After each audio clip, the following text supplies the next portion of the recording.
নমস্কার, খেলবাজের পর্দায় আরো একবার সকলকে স্বাগত জানাই। আমি রয়েছি আপনার সঙ্গে অনির্বাণ এবং এই মুহূর্তে জওহরলাল ক্রীড়াঙ্গনের সামনে মোহনবাগান দলের সাংবাদিক সম্মেলন শেষ হয়ে গেল। আপনারা সকলেই জানেন যে 9ই মে তারা কিন্তু গোয়ার বিরুদ্ধে গোয়ার হোম গ্রাউন্ডে মাঠে নামতে চলেছে।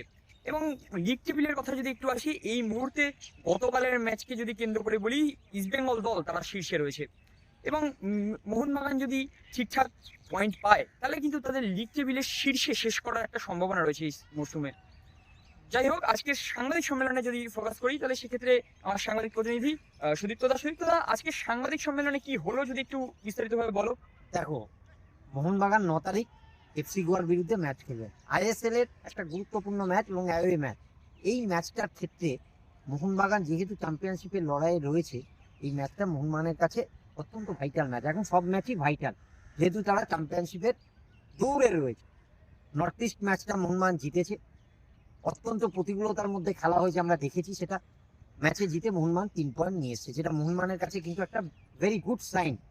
এবং এই ম্যাচটা জেতার পর দীর্ঘদিন ম্যাচ খেলেনি মোহনবাগান। আজকে সাংবাদিক সম্মেলনে সেই প্রশ্নটা যখন করা হয় মোহনবাগান কোচ সার্জিও লোবেরাকে, যেটা ল্যাক অফ আসবে, যেটা স্বাভাবিক, অনেকটা সময় পর তারা মাঠে নামছে। লোবেরা কিন্তু সেই বিষয়ে একদম আত্মবিশ্বাস, বলছেন যে এটা কোনো ফ্যাক্টর না, আমরা ম্যাচটা জেতার জন্যই মাঠে নামবো। এফসি গোয়া অত্যন্ত কঠিন প্রতিপক্ষ। আগের ম্যাচে তারা জামশেদপুরের কাছে হেরেছে, ঠিক কথাই, কিন্তু তারা অত্যন্ত কঠিন প্রতিপক্ষ। আমার ছেলেরাও তৈরি আছে।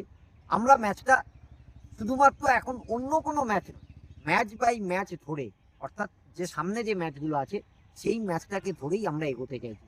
এবং আমরা আমাদের যে লক্ষ্য থাকবে সেটা হচ্ছে পয়েন্ট টেবিলের শীর্ষে থাকা। আমরা আগেই বলেছি যে যেহেতু এবার সিঙ্গেল লেগ হচ্ছে, একটা ভাইটাল জায়গা, সেই জায়গাটা ফোকাস করে লোবেরা কিন্তু এই ম্যাচের আগে বেশ আত্মবিশ্বাসী তার দল নিয়ে। সুতরাং তিনি মানে চাইছেনই এই ম্যাচ থেকে, নর্থ ইস্ট ম্যাচের মতো এই ম্যাচ থেকেও তার দল 3 পয়েন্ট ঘরে তুলতে পারবে। বেশ, বিগত কিছু কয়েকটা ম্যাচে আমরা দেখেছি যে মোহনবাগান দল তাদের নিজেদের দলে কিছু প্লেয়ারদের নিয়ে বেশ কিছু সমস্যায় ভুগতে হয়েছে তাদেরকে। যেমন আমি যদি বলি আপুইয়া, রড্রিগেজ না থাকায় সেক্ষেত্রে কিন্তু মাঝমাঠটা এবং রক্ষণ ভাগটা বেশ কিছুটা ক্ষেত্রে সমস্যায় পড়েছে, বারংবার দেখেছি আমরা।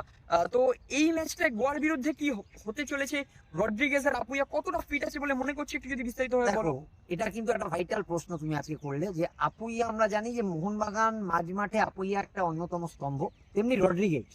এই দুজন প্লেয়ার যদি টিমের বাইরে থাকে তাহলে দলটার অনেকটা চাপে পড়ে যায়। কারণ মাঝমাঠে আপুইয়া যে খেলাটা খেলে, সেই খেলাটা অন্য প্লেয়ার যারা খেলতে পারবে না। কেননা আপুইয়া যে ডিস্ট্রিবিউশন, আপুইয়ার বলো কভারিং, অন্য প্লেয়ারদের মধ্যে একমাত্র থাপা যেহেতু একটু নিচ থেকে খেলে, থাপার পক্ষে অনেকটা চাপ হয়ে যাবে। আপুইয়া থাকলে কি হয়, আপুইয়া থাকলে ওই জায়গাটা সাহাল ফ্রি জোনে খেলতে পারে। এবং পাশাপাশি দেখো, আপুইয়া না থাকার ফলে সাহাল হয়তো থাপাকে খেলানো হচ্ছে, থাপা খেলছে, অন্যদিকে অন্য যে মিডফিল্ডার গুলো রয়েছে তারা কিন্তু বেশ চাপে পড়ে যাচ্ছে, কারণ থাপাকে সব দিকে কভার করতে হচ্ছে।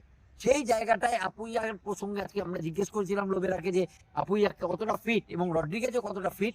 তিনি বললেন যে একটাই কথা, যে তারা দুজনেই ম্যাচ ফিট হয়ে রয়েছে। সুতরাং আজকের ম্যাচ, অর্থাৎ কালকে তারা গোয়া চলে যাবে সকালে প্র্যাকটিস করে। এখন দেখা যাবে এই দুদিনের প্র্যাকটিসে কোচ তাদের যতটা ফিট মনে করবেন, তারা ফিট আছেন কিনা, ম্যাচ খেলার উপযুক্ত আছেন কিনা, সেইটা দেখে তারা ম্যাচের আগে চূড়ান্ত সিদ্ধান্ত নেবে। এবং যদি তোমাকে আমি বলে দিচ্ছি, যদি আপুইয়া এবং রড্রিগেজ গোয়ার মাঠে নামে মোহনবাগান জার্সিতে, তাহলে কিন্তু অবাক হওয়ার কিছু থাকবে না, কেননা তারা দুজনেই আমরা আজকে দেখছি মূল দলের সঙ্গে অনুশীলন করছে। সুতরাং একটা বড় বাড়তি জোর পাবে মোহনবাগান যে এই দুটো প্লেয়ার দলে ফেরাতে। ফলে স্বাভাবিকভাবে 3 পয়েন্টের লক্ষ্যে মোহনবাগান যাবে। এবং আমি আগেই বললাম তোমাকে, যেহেতু এরা খেতাব জয়ের প্রশ্নই আসছে, যেহেতু এখন পয়েন্ট টেবিলে খুব কাছাকাছি চলে এসছে তারা, সুতরাং সেখানে লোবেরাকে আত্মবিশ্বাসী দেখাবে, এটা স্বাভাবিক ব্যাপার। পরবর্তী প্রশ্ন রইল যে গোয়ার মাঠে খেলা রয়েছে, তো সেক্ষেত্রে কি কোনো বাড়তি অ্যাডভান্টেজ পাবে বলে মনে করছো গোয়া? কি বললো আজকে কোচ? দেখো, গোয়া মোহনবাগান কেন, যে কোনো টিমের পক্ষে অ্যাওয়ে ম্যাচ সবসময় ভাইটাল ম্যাচ। বিশেষ করে এফসি গোয়া মতো একটা দল, যে দলে ধরো সন্দেহ ঝিঙ্গান রয়েছে, ব্রাইসনের মতো প্লেয়ার রয়েছে, যারা যে কোনো সময় ম্যাচের ফল ঘুরিয়ে দিতে পারে। তারপরও রয়েছে দর্শকদের সাপোর্ট।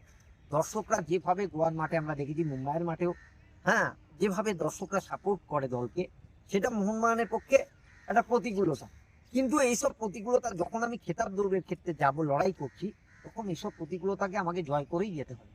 বুঝতে পেরেছি, সেই জায়গাটা দাঁড়িয়ে গোয়া অত্যন্ত কঠিন প্রতিপক্ষ। মানালো মার্কোয়েজ দীর্ঘদিন ভারতীয় দলের মানে কোচিং করাচ্ছে ভারতীয় মানে ফুটবলে, তার যথেষ্ট অভিজ্ঞতা রয়েছে, কারণ মোহনবাগান দলে যারা রয়েছেন তারা অনেকে ভারতীয় দলে খেলেছেন মানালোর অধীনে। মানালো প্রত্যেকটা টিমটাকে চেনেন হাতে তালুর মতো। তার ফলে কি হবে, মানালো কিন্তু ছাড়বেন, কারণ সেও কিন্তু খেতাবের দৌড়ে অনেকটাই রয়েছে। এখন দেখা যাচ্ছে পয়েন্ট টেবিলে, যেটা আমি তোমাকে বলে দিই এই মুহূর্তে যে সিচুয়েশনটা রয়েছে, সেইখানে দাঁড়িয়ে কিন্তু একটা জায়গায় রয়েছে তোমার, আমি বলে দিচ্ছি, ইস্টবেঙ্গল 1-এ রয়েছে, জামশেদপুর 2-এ, 3-এ মোহনবাগান, এফসি গোয়া 4। সুতরাং খেতাব জয়ের দৌড়ে কিন্তু এই 4টে টিমই ফাইট করবে এখন যা সিচুয়েশন। এবং 5 নম্বরে মুম্বাই সিটি, এটাও থাকতে পারে, যে কোনো অঘটন ঘটলে পা হরকালে হয়তো কোনো ম্যাচ বাকি থাকলে হয়তো এরকম ভাবে হতেই পারে। তো সেই ব্যাপারে খেতাব জয়ের দৌড়ে কিন্তু মোহনবাগান গোয়া দুটো টিমই রয়েছে। সুতরাং দুই দলের কোচই চাইবে, আর গোয়ার যেহেতু হোম গ্রাউন্ড, মোহনবাগান চাইবে, এই গোয়া চাইবে যে ম্যাচটাকে জিতে নেওয়া।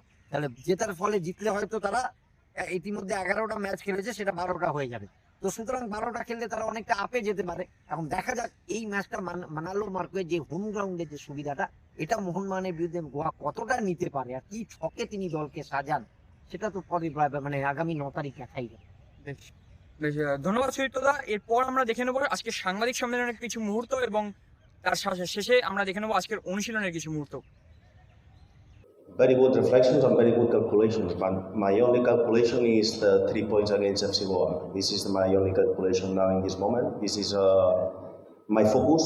I think to think where we are going to be at the end of the season would be a big mistake, because you are thinking in a long term. And my focus is FC Goa. Try to get 3 very important points for us, and then we need to think. We have 2 days, and we need to think against Intercasi, and let's speak about before this Bengal game.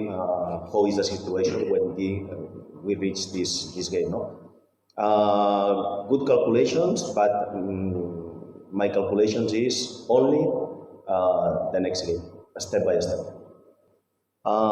In the first question, Puya and Alberto, they are fit and they are ready to play against FC Goa. We need to do the last training sessions, but they are working well and they are fit to play this game. The second one, I know very well Goa, because I was there 3 years, and also I won the double. I won the double with Mumbai City there. I have a very good memories. It's difficult to play there because there are hot weather with a lot of humidity, but there are not excuses. We need to be ready to compete in the highest level. We have a very good squad, and we cannot use the weather as an excuse to have bad performance. Or no, we are thinking we need to compete in the highest level. We are ready for that, and there are not excuses. Even for sure, if you ask me, I prefer to play in another time, no, in Goa, but this is a schedule. We know the schedule from the beginning, and we cannot complain now 1 game before to play against them. I respect a lot your question, but I am going to speak about the derby, the press conference before the derby. Now, I think we need to respect all of the teams. There are also more teams involved in the situation. They can finish also top of the table. And I don't think now is the moment to speak about the derby. I think we have 2 games before the derby, and my focus now is not thinking in East Bengal, is thinking in FC Goa. Always I am confident, no? Because finally it's not about only the results, no? We need to analyze the results as a professional way, and sometimes we are winning but we can improve, and sometimes we are losing and we are not a disaster team, no?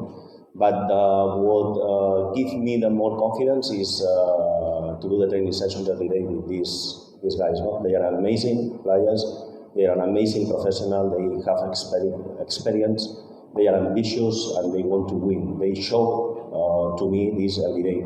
When you are going to the competition with this kind of players, this kind of people, you need to be excited because we are ready to compete against everyone in the highest level. I think I'm centre back next game. I think coach is centre back. I'm not sure. I enjoy playing anywhere. As I said, I've spoken to the coach, and everybody knows as well that if I'm on the pitch, I'm happy to help the players, help the boys.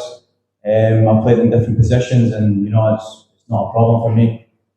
For me, the most important is just to enjoy playing, and that's what I do. So, what performance in the full season or this season?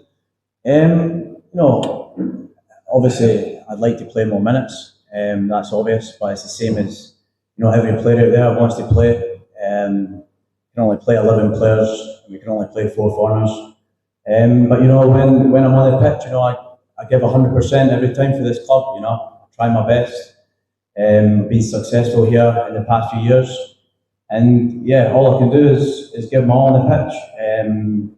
What was the game? 2 games ago, I scored the winner there. So happy to help the boys. Whenever I'm called upon, I'm happy to do my best to help the team. That's all I can do this season.